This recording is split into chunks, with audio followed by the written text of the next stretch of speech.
Hey everyone, today we'll be taking a look at the not-so-pretty past of some otherwise traditionally peaceful countries. First, we'll take a look at Canada, a nation almost defined by being the US's safer and more peaceful neighbor. In reality, Canada, like most if not all countries in the world, has an ugly past. One of the uglier parts of Canada's past is its treatment of Native Americans.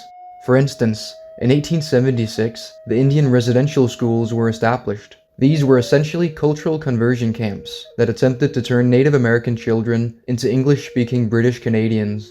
Native American children were literally forcefully taken from their parents and placed in these schools, which would take away all Native traditions and beliefs, as well as their language, as it was forbidden to speak their native tongue there. And that's not even the worst of it. It has been reported that many of these children were beaten and abused in countless terrible ways throughout their stay at the schools, and roughly 6% of the children attending died. In total, 150,000 First Nations, Inuit, and Métis children attended Indian residential schools, and the last one closed in 1996.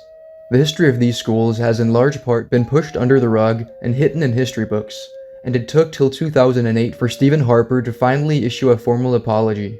There was also further bad treatment of natives in Canada in the past, such as enforced native segregation. In the 1800s and early 1900s, Native Americans were not allowed to leave their reservations without a pass from a special Indian agent, and travel between reservations were highly regulated. If any Native American was caught outside, they would be arrested and sent to prison. Natives as a whole were not even considered Canadian citizens until 1951, and could not vote in federal elections before 1960. Now we'll move on to Sweden, a nation which today is somewhat known for being the other neutral country in Europe, apart from Switzerland, as they sat out World War II and never joined NATO. While Sweden has been relatively peaceful for centuries, they didn't get their modern borders through peaceful means. Much of Sweden was made Swedish through cultural assimilation and genocide, although admittedly in a historical period where such horrible crimes were more commonplace. The far north of Sweden, for instance, used to be mostly inhabited by the Sami peoples. As Sweden expanded north, they initially mostly left the nomadic Sami alone, but in the 1700s and 1800s, they began culturally assimilating them by setting up schools where their languages were banned, converting them to Christianity, and on top of that, they also discouraged their nomadic lifestyle. This was mostly successful, as today there are only around 20,000 people identifying as Sami living in Sweden, and they are for the most part not nomadic anymore either. This of course ended eventually. During the 1900s, Sweden became secular and began allowing them to speak their languages in schools, slowly ending the centuries-long oppression and cultural conversion of the Sami peoples. Another region of Sweden which was not made Swedish through very peaceful means is in the far south of the country, in Scania, Halland and Blekinge, lands which were once Danish. Sweden first acquired Halland in 1648 following a war with Denmark-Norway, where it was leased and supposed to be returned. But in 1658, following another war, the Treaty of Roskilde was signed, where Denmark ceded the rest of Skåneland to Sweden. This on its own was no notable atrocity for the time. It was the result of a war they won. The treaty guaranteed the region local autonomy and the right to keep their Danish language and culture, as Sweden mostly wanted the land so that Denmark didn't have a monopoly on the entrance to the Baltic. But this would soon change. Trouble started brewing in 1662 when taxes were placed on all goods brought into cities, along with rules requiring each city council to have at least 2 Swedish-born members, despite pretty much all the locals being Danish. Along with this, the University of Lund was established as a counterweight to Copenhagen in 1666, and this university was a part of broader attempts at changing the local language, as Swedish would of course be the only language spoken at this university. Those are just a few examples, but all Danish texts were banned, and travel between the rest of Denmark and Scania was highly restricted.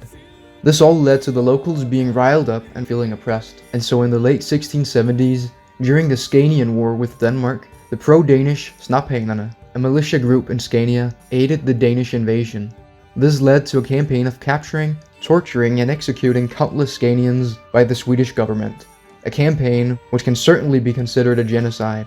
It would kill over a quarter of the population of Scania by 1718. Swedes were also encouraged to take over Scanian farms and marry Scanians in order to make them more Swedish, resulting in the Scania we know today, a very distinct but still Swedish region. Now let's move over to the other side of the world in New Zealand. Now you may think I'm about to talk about how European settlers treated the local Maori, but not quite. To the east of the main islands of New Zealand are the Chatham Islands, which were inhabited by the Moriori, a people very separate and distinct from the Maori, who are the main group in New Zealand besides Europeans, making up 16.5% of the population. The Moriori on the Chatham Islands lived by a code of non-violence and passive resistance, which pretty much led to their near extinction at the hands of the Maori, who invaded in the 1830s. The Maori being, as briefly mentioned, the largest native group in New Zealand, who have had and still have a major impact on Kiwi culture. The Rodney, a European ship hired by the Maori, arrived at the Chatham Islands with 500 armed Maori warriors and was later followed with another ship with an additional 400 Maori warriors. The Maori proceeded to enslave, kill, and cannibalize the Moriori. Some Moriori elders convened in order to address the situation, as some felt that their principle of peaceful resistance and non-violence was not appropriate in this crisis. But two important chiefs declared that the law was not a strategy for survival and was not to be changed, as it was a moral imperative to the Moriori, who for centuries had practiced non-violence. Following the conquest, the Moriori were forbidden to marry or have children with other Moriori, and many of them had children with their Maori masters or European settlers. By 1862, only 101 Moriori were left. The population before the conquest was roughly 2,000.